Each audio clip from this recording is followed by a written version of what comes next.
आज का second submission है। मैं हमेशा कहती हूँ कि मैं बहुत बड़ी गैम्बलर थी। मैंने बहुत गैम्बलिंग की और मैं आई लॉस्ट अ लॉट।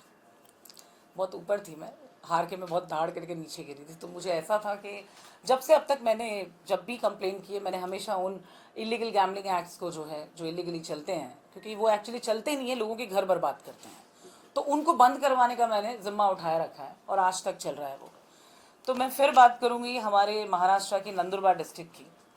ये कंप्लेन पिछले 2 साल से चल रही है। जब भी वो कहीं पे वो शुरू करते हैं, there are two mafias, one is Suraj, one is Raees, Raees Khan and Suraj Jaiswal. अभी इनका लेटेस्ट सबमिशन मैंने फाइल किया है 14 नवंबर। इसके ऊपर मैं कुछ बताना चाहती हूँ कि इस बंदे ने मेरे चलते अपने बड़े से गैमलिंग क्लब को हटाकर अब ये खेलते हैं खेतों में, और पुलिस इसको कैसे पता नहीं ट्रेस नहीं कर पाती है या फिर उनका समर्थन है, वो बेहतर जानते हैं। मैं इसके ऊपर टिप्पणी नहीं करना चाहूँगी। सो बेसिकली अब ये ऐसा करते हैं कि इन्होंने वो क्लब चलाना बंद किया है। इनको जो भी एसेट एंड सपोर्ट मिलते हैं, ये एक होटल है, नवापुर हाईवे पे बिसाइड दी पेट्रोल पंप। वहाँ पर ये सारे जो उनके खेलने वाले गैमलर्स आते हैं उनकी गाड़ियों को लगा देते हैं। वहाँ से उनकी 4 गाड़ियाँ जहाँ से सारे गैमलर्स को लोड किया जाता है, यहाँ से जाते हैं 4 किलोमीटर अंदर, वहाँ पे सारे गैमलर्स उतरते हैं। वहाँ से बाइक पे बिठाया जाता है इंडिविजुअली, एक एक दो दो बंदों को बाइक पे बिठा के 1 किलोमीटर अंदर जाते हैं। देन वहाँ से 500 मीटर पैदल चल के जाना, इतना कष्ट उठा के, just because I am behind them, इतना कष्ट उठा के रोज की करोड़ों की जुगाड़ की गैमलिंग अभी भी चालू है। नंदुरबार डिस्ट्रिक्ट एसपी से निवेदन है मेरा, हमारे सीएम फडणवीस साहब से निवेदन है कि नवापुर में बढ़ता जुआ, लोगों के घर बिक गए। इधर मेरे पास जो बंदा आके ये इन्फॉर्मेशन देकर गया, बोलता है 4 घर थे मेरे। वो इधर धारावी में खेलता है, धारावी में वेलू एंड पप्पुआ क्लब है, कामराज स्कूल के पीछे। क्या नाम है पुलिस स्टेशन का? हाँ, Shahunagar police station. Shahunagar police station जब कंप्लेंट करो बंद करवा देता है बिजनेस, फिर वापस चालू करवा देता है। 4 घर बंद के इधर बैंड्रा वेस्ट का, चारों घर बिक गए। सुन रहे? चारों घर बिक गए, और चारों घर किधर बिके? वो पूरा का पूरा बर्बाद हुआ उसी क्लब में जाके। तो ये जो लोगों की जिंदगियां बर्बाद हो रही, तो मैं चाहती हूँ प्रशासन इसके लिए थोड़ी सी सख्ती बरते और इसके ऊपर कार्रवाई की जाए। Then again I continue with the other state. Palsana basically Maharashtra को एकदम लग कर एक बड़ा जुगाड़ का धंधा चल रहा है, जो आसरा, मटकी, दाना, काटी ये सब चला रहा है। हिज नेम इज फारूक, और ये चल रहा है गंगाधर रेलवे स्टेशन के पास। ये बिजनेस कम से कम रोज का 2 करोड़ के बिजनेस का टर्नओवर करता है। अगर मैं इन बिजनेस के बारे में बैठ के मीडिया में बोल रही हूँ, तो ये वो कोई 10-15 लोग, 20 लोग बैठ के रोड के साइड में बैठ के खेल रहे हैं, ऐसा बिजनेस नहीं है। ये ऐसा बिजनेस है कि रोज के 2 करोड़ का टर्नओवर वहां पर होता है। तो मुझे ये पूछना है, गंगाधरा रेलवे स्टेशन के पास लग के जो 5 बड़े घर हैं, जिसमें ऐसा कौन सा बिजनेस चलता है कि वहां पे 100 से ज्यादा गाड़ियां होती हैं, और ये पलसाना पुलिस को दिखता क्यों नहीं? मैंने गुजरात सीएम को लिखा है और सूरत रूरल एसपी को और पलसाना पुलिस स्टेशन को इमीडिएट कार्रवाई के लिए, क्योंकि आप अगर कार्रवाई नहीं करेंगे तो मैं स्पॉट लेके रेड के लिए जरूर पहुंचूंगी। आप लोग मुझे बोल रहे थे कि मुझे बोलना चाहिए था कि मैंने ये डॉक्टर नुसरत परवीन के केस को फाइल किया, but I was not well, तो तबीयत बहुत खराब। और रिसेंट एक सब्जेक्ट को आप लोग देख रहे होंगे कि मैंने एक्सिस मैक्स लाइफ इंश्योरेंस के ऊपर केस फाइल किया है। यस, मैं केस फाइल कर चुकी हूँ।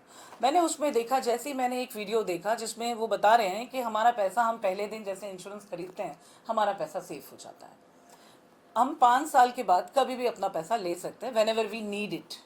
This is a commitment by Axis Max Life Insurance company, जो कि एक फेक कमिटमेंट है। ये जो कहते हैं ये वो नहीं करते हैं।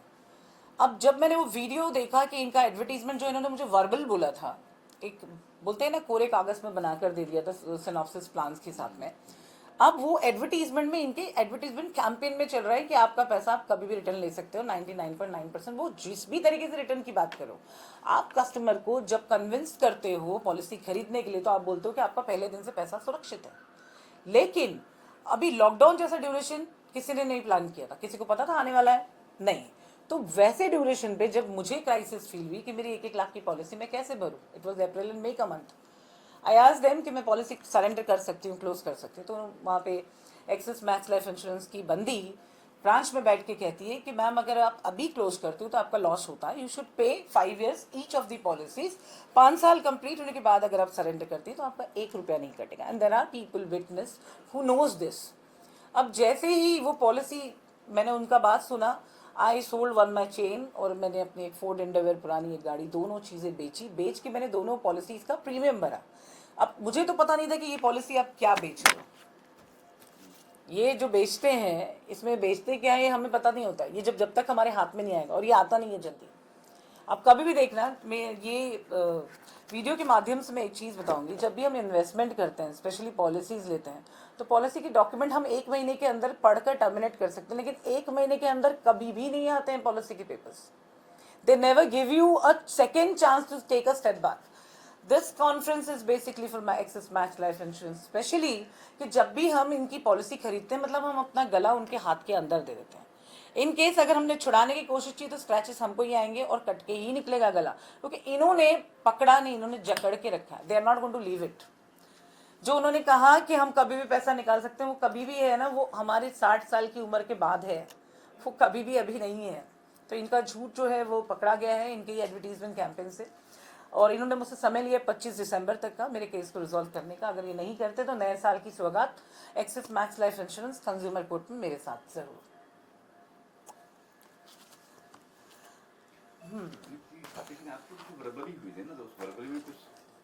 वर्बली मैं तुम्हें क्या बता रही हूँ, वर्बली छोड़ दो, उसने जब वो बना के दिया, जब पॉलिसी बेचा मुझे, तो ऐसे नहीं भेज 2 lakhs in return because the company is doing investment. क्योंकि तुम समझो, जब वो बैंकिंग वाले कस्टमर केयर एग्जीक्यूटिव तुम्हें आके कन्विंस करते for any kind of investment plan और any kind of sales product, तो वो उनके पास कितनी कहानियां होती हैं। तो ये जो कन्विंस करते हैं, इनका कन्वेंशन ऐसा होता है कि हमको भरोसा करना पड़ता है, अपना बैंकर है, हमारा ब्रांच का बंदा है। तो इस वीडियो के माध्यम से आप क्या लोगों को पॉलिसी लेना है कि नहीं लेना है? क्योंकि जिस तरीके से पेपर बाद में मिलते हैं उसमें क्या लिखा है क्या नहीं लिखा है, लोगों को पता नहीं होता है। अच्छा किया सवाल करके। अभी जब से मैंने वीडियो पोस्ट किया है, उसका 1.8 मिलियन कुछ उस पर व्यू हो गया, and there are 10,000 plus comments. तो उसमें लोगों ने जब मुझे कनेक्ट किया, तो एक बंदा बताता है कि उसके फादर जो है वो गुजर गए लॉकडाउन में। पॉलिसी का प्रीमियम भरने का जो गैप आया था, लैप्स हुआ था, मंथ्स जो लेट हुए थे, डिले, तो वो कहते हैं कि पॉलिसी टाइम पे नहीं भरी गई, इसलिए उसको इंश्योरेंस का पैसा नहीं मिला। दूसरा, एक बंदी है जिसके 3 बच्चे हैं, हस्बैंड का पॉलिसी का प्रीमियम प्रॉपर जा रहा था, उसका मंथली प्रीमियम था, मरने के 15 दिन पहले भी प्रीमियम गया। मेरे पास कॉल रिकॉर्डिंग एविडेंस है। अभी जितने लोग, तुम समझो अगर मैं कंज्यूमर कोर्ट जा रही हूँ तो 100 से ज्यादा लोगों को साथ लेके जा रही हूँ। तो मैंने सुना था, मुझे पता नहीं साहब मैं बताऊं, सुना था मैंने लॉकडाउन के टाइम पे सरकार ने जो इंश्योरेंस है, जो पैसे ये सब माफ करने कहा था, नहीं भरने का। कुछ भी नहीं माफ हुआ था, इनफैक्ट लेट की पेनल्टीज लगी थी। और सरकार, जब भी ये पॉलिसी हम खरीदते हैं, कोई भी इंश्योरेंस पॉलिसी, तो ये कहते हैं कि ये टैक्स फ्री बेनिफिट है, इसमें टैक्स नहीं लगना। उससे पहले साल आपको जो पॉलिसी बेचते हैं, सिर्फ पहले साल बोलते हैं, नेक्स्ट ईयर वो हमें डबल टेबल उठा के मारते हैं। मेरा कहने का मतलब ये है कि जब सरकार हमसे हर चीज का टैक्स लेती है, हम tax payer, I am going to question the government. तुम जब मुझसे टैक्स लेते हो, हर एक प्रोडक्ट पे लेते हो, जिस जिस प्रोडक्ट का हम इस्तेमाल करते हैं, तो उस प्रोडक्ट पे हमको नुकसान होगा, तो जवाबदारी आपकी है ना, आपने लाइसेंस दिया है इनको। अब ये जो हमको जो स्कीम बेचते हैं, ये आपसे अप्रूवल लेके करते हैं ना, कि हम आपके सिविलियंस को, हम सरकार के तो कस्टमर नहीं, सिविलियंस है, जनता है, तो जनता को हम किस तरीके से लूट सकते हैं, ऐसा तो परमिशन नहीं लेते हैं ना। परमिशन उनको सिक्योर्ड करने का, बिजनेस करने का, बेनिफिट का, लॉस तो बताते नहीं हो कि कस्टमर का पैसा लिया, बाद में कस्टमर फंस गया। वो कुछ भी करे, उसने पैसा भरना है। अब वो जो 3 बच्चे की माँ की बात बता रही, she is 28, husband was 32, he passed by heart attack. अब वो 2 साल से बैंक के चक्कर काट रही है। वो कहते हैं कि पॉलिसी कभी एक्टिव ही नहीं थी। अरे मेरे भाई, मुझे बताओ, मरने के 15 दिन पहले तक भी प्रीमियम प्रॉपर गया है, तो पॉलिसी एक्टिव कैसे नहीं थी? तन एक बंदा जो बताता है कि वो कहता है कि मेरे फादर ने अपने हार्ट की प्रॉब्लम को बताया नहीं था, करके उनका हार्ट अटैक आया, उनको कभी हार्ट का प्रॉब्लम था ही नहीं। There are multiple cases of Axis Max Life insurance. Are you getting my point? And this is not the only company, there are few more company जिसकी कंप्लेंट्स मैं देख रही हूँ। HDFC रिप्लाई कर रही है लोगों को मेरे पेज पे कि yes will resolve your problem. लोग लिख रहे हैं खुल के। प्रॉब्लम क्या है कि हमारे देश का जो सिस्टम है बहुत स्लो है। यहाँ पॉपुलेशन ज्यादा है, फर्क ही नहीं पड़ता, कोई जिए अपनी अपनी जंग वो अकेले दौड़ रहा है, अपनी जंग अकेले दौड़ रहा है। तो आप देखो, अभी 4 दिन पहले हाई कोर्ट के बाहर बंदे ने अपने आप को जला लिया। इंसान कितनी तकलीफों से गुजर रहा है कि उसको खुद को जिंदा जला के प्रोटेस्ट करके बताना पड़ रहा है कि सी आई मीन प्रॉब्लम। आप जला सकते हैं, मैं नहीं जला सकती खुद को। समझ रहे हैं आप? इंसान की तकलीफ का रेशियो देखो किधर बढ़ गया। तो सरकार से निवेदन है हर सरकार से होता है मेरा। सत्ता है ना, आनी जानी है, जनता को तकलीफ पहुंच रही है, प्लीज उसको केयर करो। आप केयर करोगे तो आप कंटिन्यू रहोगे। एकदम सीधी सीधी बात है। प्रगति होना, देश का विकास होना, देश को आगे जाना, ये सारी चीजें एब्सोल्युटली गोइंग गुड, बट इसके साथ में बहुत सारी चीजें हैं। आवाम जो तकलीफें फेस कर रही है उस पर आपको काम करना होगा। मैं